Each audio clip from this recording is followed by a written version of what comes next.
जय माता जी, राधे राधे। बहुत पुराना देवी माई का पचरा सुनाने जा रही हूँ। आप लोग को पसंद आए, अच्छा लगे तो लाइक शेयर कमेंट करना। जय माता दी। सीकिया ही चेरी मालिनी बिनाली डलरिया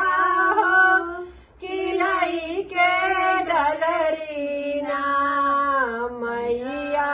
चल फूलवरिया हो, किलाई के डलरी ना मैया चल फूलवरिया हो, किलाई के डलरी ना मैया चल फूलवरिया हो, किलाई के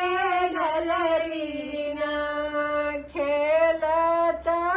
अहलिया एक राजवा बेटौआ हो, कि कहवा जालियू ना तू गोर बेटहिनिया हो, कि कहवा जालियू ना तू गोर बेटहिनिया हो, कि कहवा जालियू ना तोहके तमर बैराजा खेलत अहलिया हो, रानियवा तोहरे ना मर बैरा मर सोइया हो, रानियवा तोहरे ना मर बैरा मर सोइया हो, रानियवा तोहरे ना पूतवा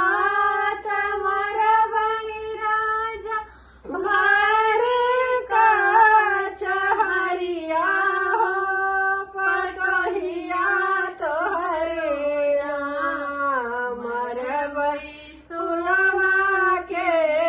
सेजरिया हो, पतोहिया तोहरे ना मर फुलवा के सेजरिया हो, पतोहिया तोहरे ना धियवा तमर बैराजवा वो करे ससुरवा हो,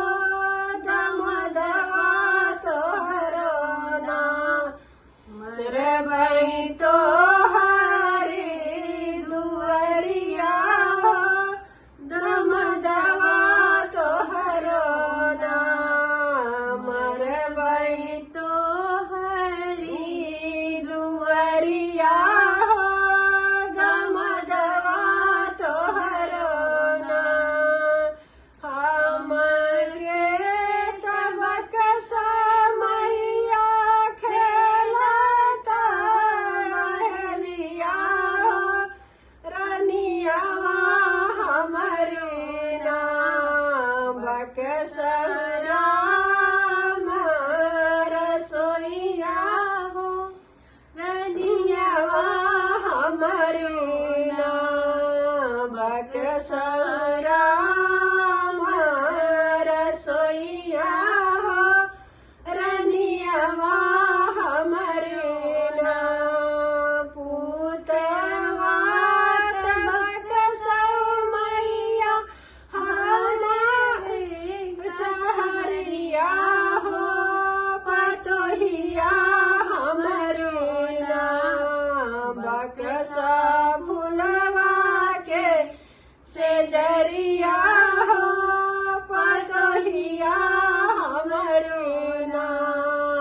बकसा फुलवा के सेजरिया हो, पतोहिया हमरे ना दिया तबक सा मैया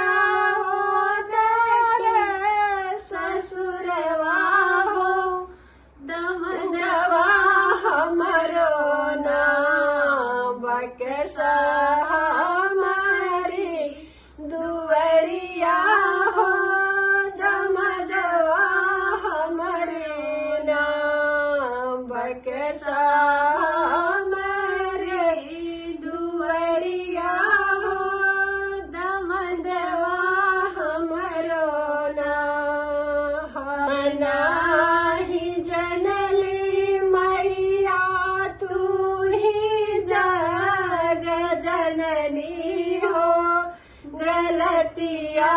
होई गए ना,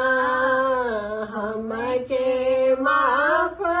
करी द मैया हो, गलतिया होई गए ना, हमके माफ करी द मैया हो, गलतिया होई गए ना।